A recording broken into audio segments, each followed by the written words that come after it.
Hey guys, this is Trey, back to another video, and today I'm at my cousin's pond and I'm going to be testing out a fish trap I made. I'm going to show you that now.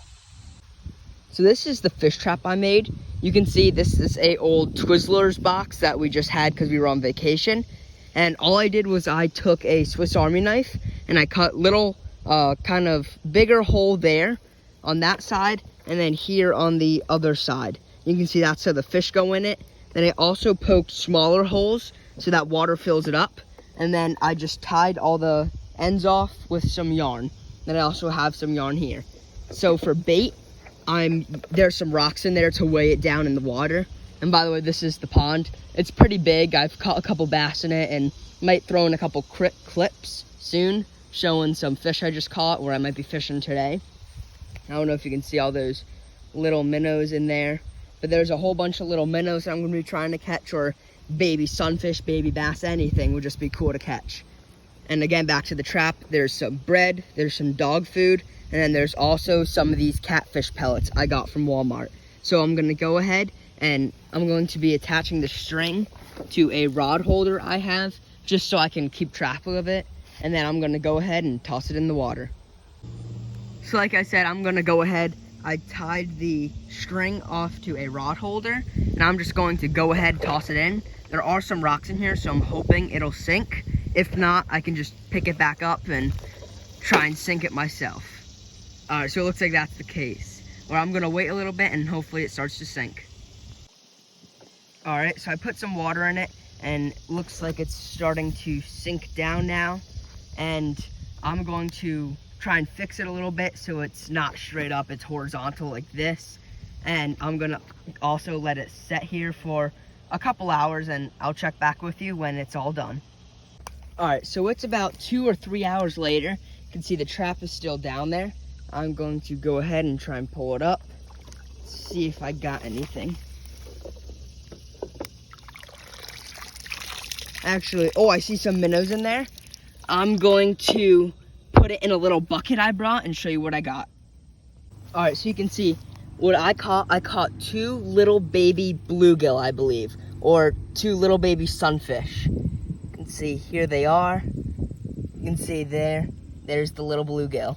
So I'm probably going to release them, but I'm going to see if I can keep them, maybe try and raise them up at my house. But you can see the trap worked. Those were both in there. I'm going to set it back up and hopefully let it go for another 30 to 40 minutes and see if I catch anything else.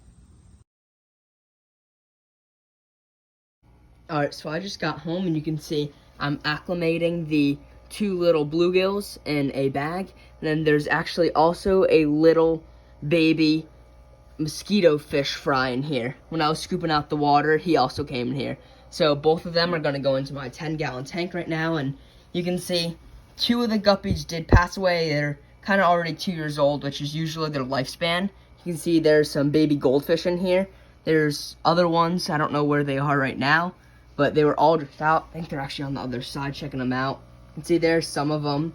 They were actually in a pond I dug. So on the outside of our property, or it's inside our property, but outside our fence, I should say, I started digging a pond and I put some water hyacinth from my koi pond in there. And I think they actually had goldfish eggs on them, because then there were these little fish, which are now bigger fish, in that pond. And then I moved some in here to look at them and see if they were sunfish or what they were. And I'm pretty sure they're goldfish now. So I'm going to be adding these guys to the pond soon, but I'm going to go ahead, acclimate these guys, and update you in a little bit. All right, so you can see they're done acclimating, and I'm just going to pour the water into the bowl and then get the fish in the net, and then I'm going to add them back into the tank, just because I don't want to add the pond water into my tank, just in case there is a disease or there's something in the water. I don't think there is. I just want to make sure these fish are okay. So I'm going to pour them into this net. All right, so they're in the net. I'm just going to lift them up and put them, here we go, in the tank. And there is a little baby in there, like I said earlier. So you can see, there goes one, and the little baby is, there goes the other, and here's the little baby right there. And there they are. So I'll oh, you can see the little babies right there. And then there is the 2 sunfish. right up there. So I'll update you in a little bit and make sure they're doing all right. All right, so you can see it's about a week later, and here's the baby sunfish, and you can see there's only one now, and that's because one of them did unfortunately pass away. But he didn't just pass away because something happened to the tank. He actually brought a sickness into the tank. Actually, this goldfish right up here at the top, he was super sick. He almost died. Thankfully, I was able to treat the whole tank with Melafix, and I did a 50% water change. And he was laying on his side, kind of suffering, so I felt really bad because he was suffering. I didn't know what to do, so I just did a water change, and then I treated it with Melafix. You can see the whole tank's doing good now. See, there's the big goldfish back there. I'll add to the pond soon.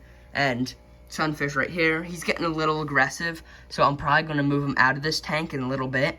I was just trying to put some size on him, but everyone else in the tank's doing good, and that's going to be it for the video. Thank you for watching, and make sure you subscribe to see more of this little sunfish.